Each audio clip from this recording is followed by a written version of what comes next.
Allah, the most gracious and the most merciful. My name is Saim Shehzad and I am here to teach you biology class first year. Students, कल हमने बहुत detail से importance of water को discuss किया था. आज जो हम टॉपिक शुरू करने जा रहे हैं वो कार्बोहाइड्रेट्स को हमने डिस्कस करना है. ये जो कार्बोहाइड्रेट्स का टॉपिक है ये थोड़ा सा लेंथी है. इसको हम इंशाल्लाह 3 पार्ट्स में डिवाइड करके इसको पढ़ेंगे. सबसे पहले हम कार्बोहाइड्रेट्स को समझेंगे कि ये हैं क्या, इसका इंट्रोडक्शन पढ़ेंगे कार्बोहाइड्रेट्स का. उसके बाद इसकी जो क्लासिफिकेशन है उसको 2 पार्ट्स में डिवाइड करके पढ़ेंगे और इंशाल्लाह एक एक चीज़ को गौर से समझेंगे, एक एक पॉइंट को समझेंगे ध्यान से. सबसे पहले आज जो हम समझने जा रहे हैं, आप जो पढ़ने जा रहे हैं वो है कार्बोहाइड्रेट्स. हमने इंट्रोडक्शन पढ़ना है कार्बोहाइड्रेट्स का कि ये होते क्या हैं और कैसे बनते हैं. इंट्रोडक्टरी जो चीज़ें हैं कार्बोहाइड्रेट से रिलेटेड वो हमने पढ़नी है. तो कुछ चंद एक बातें हैं जो मैं आपके साथ शेयर करूंगा. वो ये कि कार्बोहाइड्रेट्स जो हैं ये तमाम लिविंग ऑर्गेनिजम्स के अंदर कार्बोहाइड्रेट्स पाए जाते हैं. जितने भी लिविंग ऑर्गेनिजम्स हैं ये उनके सेल का पार्ट है और अबंडेंटली प्रेजेंट है लिविंग ऑर्गेनिजम्स के अंदर. दूसरी बात ये कि कार्बोहाइड्रेट्स मेन एनर्जी सोर्स है लिविंग ऑर्गेनिज्म के अंदर. मेन एनर्जी सोर्स है लिविंग ऑर्गेनिज्म के अंदर. यही वो कार्बोहाइड्रेट्स हैं जो लिविंग ऑर्गेनिजम्स को एनर्जी प्रोवाइड करते हैं. तीसरी बात ये कि structural and functional role play कर रहे हैं लिविंग ऑर्गेनिजम्स के अंदर. हमने इस पूरे टॉपिक को 5 सेक्शंस में डिवाइड किया हुआ इसके इंट्रोडक्शन को. अब सबसे पहले हम इसका इंट्रोडक्शन जो है वो डिस्कस करें, जिसके अंदर आप हम इसकी एग्जांपल्स भी डिस्कस करते हैं. इसके एग्जांपल्स ये हैं कि स्टार्च जो है जो प्रेजेंट होती है रूट ट्यूबर्स में, सीरियल्स में, मिल्क शुगर में, केन शुगर में, ये सब कार्बोहाइड्रेट्स हैं. सेलुलोज जो प्रेजेंट होती है पेपर में, कॉटन में, ये जितनी भी हालत में सेलुलोज मौजूद है, स्टार्च मौजूद है, ये जितनी भी चीज़ें मौजूद हैं ये कॉमनली एग्जाम्पल हैं कार्बोहाइड्रेट्स की. उससे पहले हमने क्या बात की कि ये structural and functional role play कर रहे हैं लिविंग ऑर्गेनिजम्स के अंदर. अबंडेंटली पाए जाते हैं लिविंग ऑर्गेनिजम्स में, मेन एनर्जी सोर्स हैं लिविंग ऑर्गेनिजम्स में. इसके इंट्रोडक्शन में हम लास्ट बात जो करेंगे वो ये कि प्लांट्स और स्मॉल जो माइक्रो ऑर्गेनिजम्स हैं ये उनके सेल वॉल का भी मेन कॉन्स्टिट्यूएंट है कार्बोहाइड्रेट्स. सेल वॉल प्लांट्स की और मैनी स्मॉल माइक्रो ऑर्गेनिजम्स की जो सेल वॉल है कार्बोहाइड्रेट्स उनका मेन कॉन्स्टिट्यूएंट है. उसको तशकील देने में मेनली कार्बोहाइड्रेट का किरदार होता है. तो ये हमने इसका इंट्रोडक्शन पढ़ा है और इसकी कुछ एग्जांपल्स देखी हैं. सेकंड नंबर पे हम इसकी डेफिनेशंस को डिस्कस करते हैं. एक इसकी जनरल डेफिनेशन है, एक इसकी केमिकल डेफिनेशन है कार्बोहाइड्रेट्स की. सबसे पहले हम इसकी लिटरल लैंग्वेज में इसकी डेफिनेशन करते हैं कार्बोहाइड्रेट्स की. तो वो ये है कि अगर हम वैसे समझना चाहें कि कार्बोहाइड्रेट्स क्या है तो ये जनरली हाइड्रेटेड कार्बन्स हैं. लफ्ज में जो बोल रहा हूँ उसको समझें. हाइड्रेटेड कार्बन्स हैं कार्बोहाइड्रेट्स. हाइड्रेटेड मीन्स, हाइड्रेट का लफ्ज जहाँ यूज होता है मीन्स शमूलियत हो रही है किसकी, वाटर की शमूलियत हो रही है. हाइड्रेट का लफ्ज यूज किया है. हाइड्रेटेड कार्बन्स से मुराद कि ऐसे कार्बन्स जो वाटर के साथ शामिल हो चुके हैं. फिर इसका इसी लिहाज से एक जनरल फार्मूला है कार्बोहाइड्रेट्स का जो ये लिखा हुआ है कि CxH2OY. इसमें ये X और Y जो है ये होल नंबर है जो 3 से ऑनवर्ड मैनी थाउजेंड्स तक हो सकते हैं. तो जनरल जो हमने इसकी डेफिनेशन की है वो ये हाइड्रेटेड कार्बन्स हैं कार्बोहाइड्रेट्स और उसका जनरल फार्मूला क्या है CxH2OY के इसका जनरल कार्बोहाइड्रेट्स का फार्मूला है. अब अगर हम इसकी केमिकल डेफिनेशन करें तो केमिकल इसकी जो डेफिनेशन है वो ये है कि पॉलीहाइड्रोक्सी एल्डिहाइड और कीटोन्स जो होते हैं जब उनकी हाइड्रोलिसिस करवाई जाती है तो वो या कॉम्प्लेक्स सब्सटेंसेस जो होते हैं पॉलीहाइड्रोक्सी एल्डिहाइड, कीटोन्स या कॉम्प्लेक्स सब्सटेंसेस जब उनकी हाइड्रोलिसिस करवाई जाती है तो वो पॉलीहाइड्रोक्सी एल्डिहाइड या कीटोनिक सब यूनिट्स हमें देते हैं. ये केमिकल डेफिनेशन है कार्बोहाइड्रेट्स की.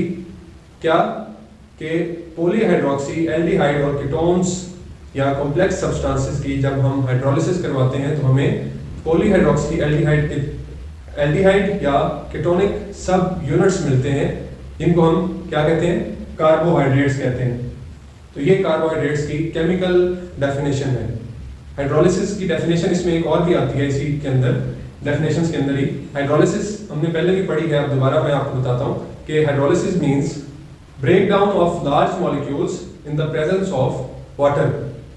पानी की मौजूदगी में लार्ज मॉलिक्यूल्स का स्मॉल मॉलिक्यूल्स में टूटना, किसको यूटिलाइज करके? वाटर को यूटिलाइज करके, जिसको हम हाइड्रोलिसिस कहते हैं। अब हमने जो इसकी केमिकल डेफिनेशन पढ़ी है, पॉलीहाइड्रोक्सी एल्डिहाइड या कीटोन, हम एल्डिहाइड और कीटोन को जानेंगे कि वो क्या होते हैं।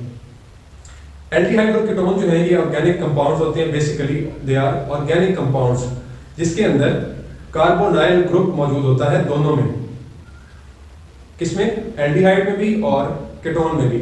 एल्डिहाइड में जो कार्बोनाइल ग्रुप है वो एटलीस्ट 1 हाइड्रोजन के साथ अटैच होता है, और जो कीटोन है, कीटोनिक ग्रुप है जिसके अंदर कार्बोनाइल मौजूद है, उसके अंदर एक भी हाइड्रोजन मौजूद नहीं होगी।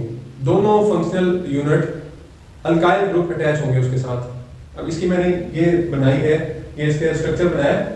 ये C डबल बॉन्ड O जो मैंने लिखा है, इसको हम कहते हैं कार्बोनाइल ग्रुप। और कार्बोनाइल ग्रुप का जो स्ट्रक्चर है वो एक्चुअली ये है, ये RH से ऊपर जो ये O का ये स्ट्रक्चर बना हुआ है, ये कार्बोनाइल ग्रुप है दोनों तरफ। और जिसमें कार्बोनाइल ग्रुप एक हाइड्रोजन के साथ अटैच होगा वो एल्डिहाइड होगा, और जिसमें ये कार्बोनाइल ग्रुप दोनों तरफ अल्काइल ग्रुप के साथ अटैच होता है उसको हम कीटोन कहते हैं। ये एल्डिहाइड और कीटोन का बेसिक डिफरेंस है। ये ऑर्गेनिक कंपाउंड्स होते हैं, इसके अंदर एक तरफ जिसमें हाइड्रोजन अटैच हो जाए इस कार्बोनाइल ग्रुप के साथ, उसको हम एल्डिहाइड कहते हैं, और जिस कार्बोनाइल ग्रुप के साथ दोनों तरफ अल्काइल ग्रुप अटैच हो उसको हम कीटोन कहते हैं। ये कीटोन और एल्डिहाइड का डिफरेंस है, और इनको हम कीटोन और एल्डिहाइड कहते हैं, जो हमने कार्बोहाइड्रेट की डेफिनेशन में पढ़ा। नेक्स्ट हम बात करते हैं सोर्सेज की, कि कार्बोहाइड्रेट मिलती कहाँ से है। तो कार्बोहाइड्रेट हमें ग्रीन प्लांट से मिलती है, और ग्रीन प्लांट्स में कैसे मिलती है? फोटोसिंथेसिस के प्रोसेस के जरिए हमें कार्बोहाइड्रेट मिलती है। ये फोटोसिंथेसिस का प्राइमरी प्रोडक्ट होते हैं कार्बोहाइड्रेट, और जो दूसरे कंपाउंड्स प्लांट में सिंथेसाइज होते हैं वो भी कार्बोहाइड्रेट की शमूलियत की वजह से बनते हैं। कॉम्प्लेक्स रिएक्शन होते हैं मुख्तलिफ, और कार्बोहाइड्रेट उसमें इन्वॉल्व होती है। इस तरह दूसरे कंपाउंड्स प्लांट्स के अंदर बनते हैं। ये बात हम पढ़ रहे हैं इसकी सोर्सेज के अंदर कि कहाँ से मिलती है। ग्रीन प्लांट से। ग्रीन प्लांट में ये फोटोसिंथेसिस का प्रोडक्ट होते हैं, और प्लांट में दूसरे कंपाउंड्स बनाने में भी कार्बोहाइड्रेट अपना किरदार अदा करते हैं। सेकंड लास्ट फिर हम पढ़ रहे हैं role in extra cellular matrix. Carbohydrate का एक्स्ट्रा सेलुलर मैट्रिक्स में क्या किरदार है? एक्स्ट्रा सेलुलर मैट्रिक्स कहते हैं सेल का जो आउटर पार्ट है, आउटर पोर्शन ऑफ सेल्स है, उसको हम कहते हैं एक्स्ट्रा सेलुलर मैट्रिक्स, बाहर वाला हिस्सा सेल के आउटर स्ट्रक्चर। तो कार्बोहाइड्रेट्स कैसे cellular matrix, extra cellular matrix में अपना किरदार अदा करता है? ये मिलता है किसके साथ? प्रोटीन के साथ और लिपिड्स के साथ, जिसको हम ग्लाइकोप्रोटीन और ग्लाइकोलिपिड भी कह सकते हैं। ये उन दोनों के साथ मिलता है।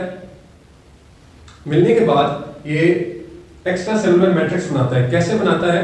हमने कल के टॉपिक में पढ़ा था कि वाटर अपने अंदर नॉन पोलर चीज़ों को डिसॉल्व नहीं करता, और फिर मुख्तलिफ स्ट्रक्चर बनते हैं, फिर मेम्ब्रेन्स बनती हैं। तो जब फैट्स इन्वॉल्व होंगे, प्रोटीन लार्ज मॉलिक्यूल इन्वॉल्व होगा, ग्लाइकोप्रोटीन, ग्लाइकोलिपिड, जिनको हम कंजुगेटेड मॉलिक्यूल्स भी कहते हैं। जब दो आपस में मॉलिक्यूल्स मिलते हैं मुख्तलिफ, वो एक कंजुगेट बनाते हैं, कंजुगेटेड मॉलिक्यूल्स हम उनको कह सकते हैं। वो वाटर में डिसॉल्व नहीं होते और सेल्स में मुख्तलिफ स्ट्रक्चर्स बनाते हैं। तो इस तरह जो कार्बोहाइड्रेट्स हैं वो प्रोटीन और लिपिड्स के साथ मिलके सेल के अंदर मुख्तलिफ स्ट्रक्चर बनाते हैं, जिसमें सेल मेम्ब्रेन्स भी शामिल है। ये सेल मेम्ब्रेन्स का भी कॉन्स्टिट्यूएंट होते हैं carbohydrates with combination with lipids and proteins. ये एनिमल्स में भी पाए जाते हैं, माइक्रो ऑर्गेनिज्म के भी सेल में जो एक्स्ट्रा सेलुलर मैट्रिक्स है उसके अंदर जो स्ट्रक्चर्स हैं उनको बनाने में अपना किरदार अदा करते हैं। सेल वॉल का भी कॉन्स्टिट्यूएंट होते हैं ये प्लांट्स में, माइक्रो ऑर्गेनिज्म्स के अंदर, मेम्ब्रेन्स में भी बनाने में उसका ये मेन कॉन्स्टिट्यूएंट होते हैं। तो ये है role in extra cellular matrix. Fifth point पे हम इसकी क्लासिफिकेशन को डिस्कस करेंगे कि कार्बोहाइड्रेट्स क्लासिफाइड कैसे हुए होते हैं, इनकी क्लासिफिकेशन कैसे हुई होती है। कार्बोहाइड्रेट्स क्लासिफिकेशन इसकी इस तरह है कि पहले हमने इसको ये देखना है कि कार्बोहाइड्रेट को एक और नाम दिया जाता है, हम इसको सैकराइड का नाम देते हैं। सैकराइड का जो लफ्ज है वो ड्राइव हुआ है सैकरॉन के लफ्ज से, जो ग्रीक वर्ड है सैकरॉन, जिसका मतलब है शुगर्स।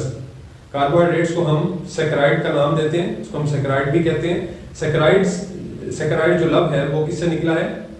सैकरॉन लफ्ज़ से, जो ग्रीक वर्ड है जिसका मतलब होता है sugars.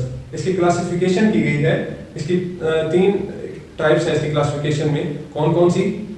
Monosaccharide, oligosaccharide and polysaccharide.